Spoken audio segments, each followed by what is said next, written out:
পেশাজীবী শ্রমিক একাকার হয়েছে, নারী পুরুষ একাকার হয়েছে। সারা বাংলাদেশের সকল পর্যায়ের মানুষ এখন একটা মুক্ত বাংলাদেশের জন্য লড়াই করছে।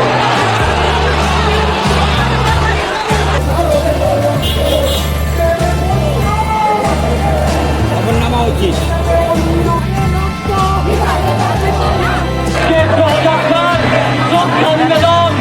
আমাদের শহীদদের প্রতি।